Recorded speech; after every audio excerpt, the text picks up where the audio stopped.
നമസ്തേ baby Amma's വ്ളോഗിലേക്ക് സ്വാഗതം. Maharaj ശിവജിയെപ്പറ്റി കേൾക്കാത്തവരുണ്ടാവില്ലല്ലോ. British സാമ്രാജ്യത്തെ സ്വന്തം ധൈര്യവും യുദ്ധതന്ത്രവും കൊണ്ട് കിടുകിട വിറപ്പിച്ച ഭാരതകേസരി. പക്ഷേ അദ്ദേഹത്തിനും ഒരിക്കൽ തൻ്റെ യുദ്ധതന്ത്രത്തിൽ പിഴവ് പറ്റി. തനിക്ക് പറ്റിയ ആ പിഴവ് അദ്ദേഹത്തിന് തിരിച്ചറിയാൻ ഇടയാക്കിയത് ഒരു സാധാരണ പാൽക്കാരി സ്ത്രീയുടെ അവിശ്വസനീയമായ ഇച്ഛാശക്തിയും സ്നേഹവുമായിരുന്നു എന്നതാണ് അതിശയകരമായ കാര്യം. ആ കഥയാണ് ഞാൻ ഇന്ന് പറയാൻ പോകുന്നത്. 1674 മറാത്ത രാജാവായി അധികാരമേറ്റ ശേഷം ശിവജി തൻ്റെ സാമ്രാജ്യത്തിൻ്റെ തലസ്ഥാനമായി തിരഞ്ഞെടുത്തത് മഹാരാഷ്ട്രയിലെ പൂനെയിൽ നിന്ന് 130 കിലോമീറ്റർ ദൂരത്തുള്ള റായ്ഗഡ് എന്ന സ്ഥലമാണ്. ഇവിടെ ഭാരതത്തിലെ തന്നെ ഏറ്റവും ശക്തമായ ഒരു കോട്ട അദ്ദേഹം പണി കഴിപ്പിച്ചു. സർദാർ ഹിരോജി ഇന്ദുൽക്കർ എന്ന ആളായിരുന്നു അതിൻ്റെ ശില്പി. സമുദ്രനിരപ്പിൽ നിന്ന് 2700 അടി ഉയരത്തിൽ സഹ്യാദ്രി മലകളിൽ സ്ഥിതി ചെയ്യുന്ന ഈ കോട്ട ആർക്കും കീഴടക്കാൻ കഴിയില്ല എന്നായിരുന്നു എല്ലാവരും വിശ്വസിച്ചിരുന്നത്. ഈ കോട്ടയിലേക്കുള്ള പ്രധാന റോഡ് ഒരു വലിയ വാതിലിലൂടെയാണ് കടന്നുപോകുന്നത്. ഇതിനെ മഹാദർവാസ എന്ന് വിളിച്ചിരുന്നു. സൂര്യാസ്തമനത്തിനു മുൻപ് ഇത് അടച്ചിരിക്കണം എന്നായിരുന്നു രാജാവിൻ്റെ കർശനമായ നിർദ്ദേശം. പിന്നീട് ആരും അകത്തേക്കോ പുറത്തേക്കോ പോകാൻ പാടില്ല എന്നാണ് നിയമം. അന്ന് അശ്വിനി മാസത്തിലെ പൗർണമി ദിനമായിരുന്നു. കോജാഗിരി ഉത്സവത്തോടനുബന്ധിച്ച് കോട്ടയിൽ പ്രത്യേകതരം പൂജകളും എല്ലാവർക്കും മധുര പലഹാരങ്ങളും പായസ വിതരണവും ഉണ്ടായിരുന്നു. സൈനികരും രാജകുടുംബാംഗങ്ങളും എല്ലാം വളരെ ആഹ്ലാദത്തിലായിരുന്നു. കോട്ടയിലേക്ക് ആവശ്യമുള്ള പാല് കൊണ്ടുവന്നിരുന്നവരിൽ ഒരു സാധു സ്ത്രീ ഉണ്ടായിരുന്നു. സ്വന്തമായുള്ള 4 പശുക്കളെ വളർത്തി അതിൽ നിന്നുള്ള പാല് വിറ്റ് കിട്ടുന്ന പണം കൊണ്ടാണ് അവൾ കുടുംബം പോറ്റിയിരുന്നത്. ഹിർക്കാനി എന്നായിരുന്നു അവളുടെ പേര്.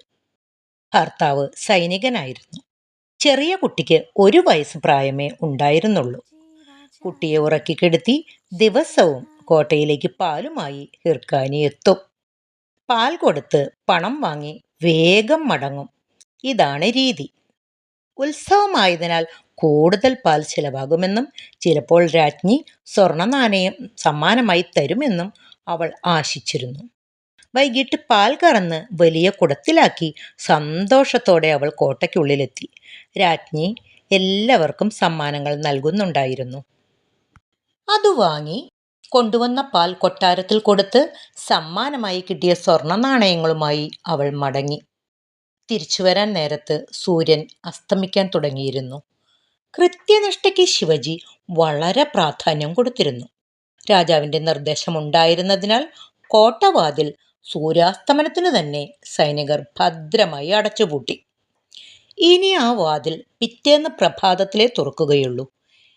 വീട്ടിലേക്ക് പോകാൻ ഓടിയെത്തിയ പാൽക്കാരി അടഞ്ഞ കോട്ടവാതിൽ കണ്ട് സ്തംഭിച്ചു നിന്നു. താഴെ തൻ്റെ വീട്ടിൽ മുലപ്പാലിനായി കരയുന്ന കുഞ്ഞിൻ്റെ മുഖം അവളുടെ മനസ്സിലേക്ക് ഓടി വന്നു. ഉറക്കെ കരഞ്ഞുകൊണ്ട് അവൾ കോട്ടയുടെ കാവൽക്കാരുടെ കാൽക്കൽ വീണു. എന്നെ ദയവ് ചെയ്ത് പുറത്തേക്ക് വിടണം, കുഞ്ഞ് വിശന്ന് കരയുന്നുണ്ടാവും, അവൾ കെഞ്ചി. കാവൽക്കാർ നിസ്സഹായരായിരുന്നു. അവർ കൈമലർത്തി. ഉറക്കെ കരഞ്ഞുകൊണ്ട് അവൾ കോട്ടയ്ക്ക് ചുറ്റും ഓടി. കോട്ടയുടെ എല്ലാ ഭാഗത്തും ഉയർന്ന മതിലുകളാണ്, നിറയെ കാവൽക്കാരും. പക്ഷേ കോട്ടയുടെ കിഴക്ക് ഭാഗത്തു മാത്രം കുത്തനെയുള്ള കിഴുക്കാം തൂക്കായ ഒരു മലയിടുക്കും പാറക്കെട്ടുകളുമായിരുന്നതിനാൽ ഒരാൾക്കും ആ ഭാഗത്തു കൂടി കയറാനോ ഇറങ്ങാനോ കഴിയില്ല എന്ന് പൂർണ്ണ വിശ്വാസമുണ്ടായിരുന്നതുകൊണ്ട് രാജാവ് അവിടെ മാത്രം മതിൽ പണിതിട്ടുണ്ടായിരുന്നില്ല. കുഞ്ഞിൻ്റെ കരച്ചിൽ മനസ്സിൽ അലയടിച്ച് ഉറക്കെ കരഞ്ഞ് ഓടി നടന്ന ഹിർക്കാനി കോട്ടയുടെ ഈ ഭാഗത്തെത്തിയതും അവിടെ നിന്ന് താഴേക്ക് നോക്കി. ഇതല്ലാതെ വേറെ വഴിയില്ലെന്നും എങ്ങനെയെങ്കിലും ഈ വഴി താഴേക്കിറങ്ങണമെന്നും മനസ്സിലുറപ്പിച്ചു. രാത്രി മുഴുവൻ കുഞ്ഞിനെ പിരിഞ്ഞിരിക്കുകയെന്നത് അവൾക്ക് ചിന്തിക്കാൻ പോലും കഴിയില്ലായിരുന്നു. പാറകളിലും മരങ്ങളിലും അള്ളിപ്പിടിച്ച് വീണും ഉരുണ്ടും അവൾ അവിശ്വസനീയമായ ആ ഇറക്കം ആരംഭിച്ചു. ദേഹം മുഴുവനും മുള്ളുകൊണ്ട് കീറി ചോരയൊഴുകുമ്പോഴും കുഞ്ഞിനെ ഓർത്ത് അവൾ യാത്ര തുടർന്നു. ഒടുവിൽ രാത്രി കീറിപ്പറഞ്ഞ വസ്ത്രങ്ങളും രക്തമൊഴുകുന്ന ദേഹവുമായി അവൾ കുഞ്ഞിനടുത്തെത്തി. കുഞ്ഞിനെ വാരിപ്പുണർന്ന് മുലപ്പാൽ നൽകിയതും അവൾ ഉറക്കെ പൊട്ടിക്കരഞ്ഞു. പിറ്റേന്ന് പ്രഭാതമായി. തൻ്റെ ദിനചര്യകൾക്കായി അവൾ എഴുന്നേറ്റ് പാൽ കറന്ന് കോട്ടയിലേക്കുള്ള പാലുമായി പുറപ്പെട്ടു. തലേന്നത്തെ സാഹസിക യാത്രയിൽ സംഭവിച്ച മുറിവുകളുടെ നീറ്റൽ അപ്പോഴും വളരെ ഉണ്ടായിരുന്നെങ്കിലും അത് വകവയ്ക്കാതെ അവൾ പാലുമായി കോട്ടയിലെത്തി. കോട്ടയുടെ പ്രധാന വാതിലിലെ കാവൽക്കാരന് ഹിർക്കാനിയെ അറിയാമായിരുന്നു. തലേന്ന് അവൾ കരഞ്ഞ് ഓടിപ്പോയത് അയാൾക്കും വിഷമമുണ്ടാക്കിയിരുന്നു. പക്ഷേ പ്രഭാതത്തിൽ തന്നെ ഹിർക്കാനി കയറി വരുന്നത് കണ്ട് അയാൾ അമ്പരന്നു. "നീ എങ്ങനെ ഇന്നലെ വീട്ടിൽ പോയി? ആർ നിന്നെ പുറത്തേക്ക് വിട്ടു?" അയാൾ ചോദിച്ചു. സത്യസന്ധമായി ഹിർക്കാനി ഉണ്ടായ കാര്യം വിവരിച്ചു. അയാൾക്കത് വിശ്വാസമായില്ല.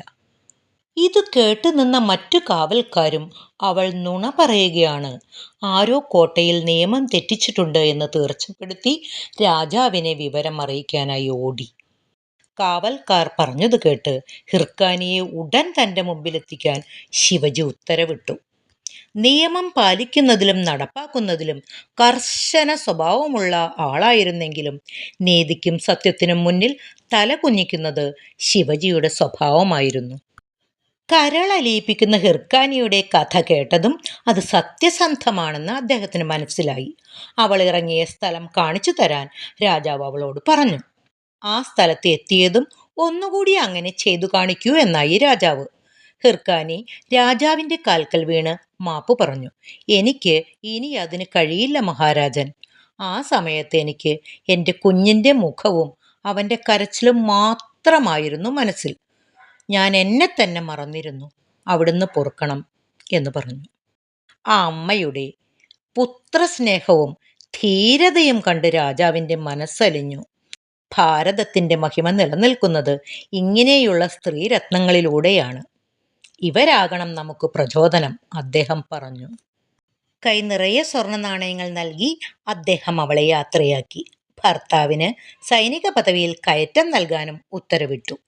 അധികം വൈകാതെ കോട്ടയുടെ കിഴക്ക് ഭാഗത്ത് ഒരു വലിയ മതിൽക്കെട്ട് രാജാവ് പണിതുയർത്തി.